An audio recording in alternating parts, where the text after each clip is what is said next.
Hello guys, সবাইকে স্বাগতম। এই কিউটের ডিব্বার কাজকর্মগুলো দেখেন কত সুন্দর। সবার আগে সে তার হিসু করার স্থানটা ভিজা সেটা দেখায় দিল, দৌড়ে চলে গেল।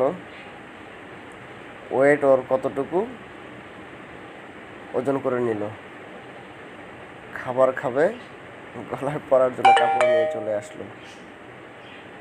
ডাইনিং টেবিলে রেডি খাবার খাওয়ার জন্য, খাবার প্রস্তুত হচ্ছে আর জিব্বা বের করে তাকায় আছে। এত বুদ্ধিমান, এত বুদ্ধিমতী, আহা! খাবার খাওয়া শুরু।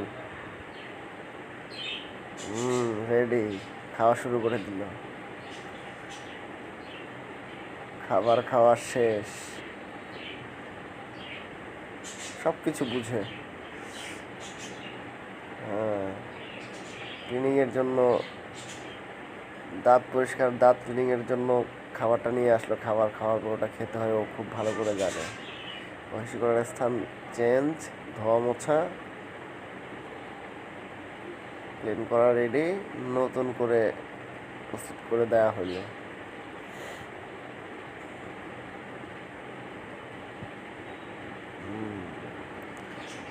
খাবার খাওয়ার পরে মুখ পরিষ্কার করতে হবে, এটাও জানে। কি দিয়ে পরিষ্কার করতে হবে এটা ওর জানা। রেডি, সুন্দর ক্লিনিং চলতেছে। আর কত আরাম করে শুয়ে আছে, ওর জন্য কাপড়। ও এটাও জানে যে কাপড়টা ধরলে মাথা ঢোকায় দিতে হবে। খুশি হচ্ছে প্রচুর। এত কিউট আর এত বুদ্ধিমান, এত বুদ্ধি, আহা! না দেখলে কখনো বিশ্বাস করা যায় না। সবাইকে ধন্যবাদ।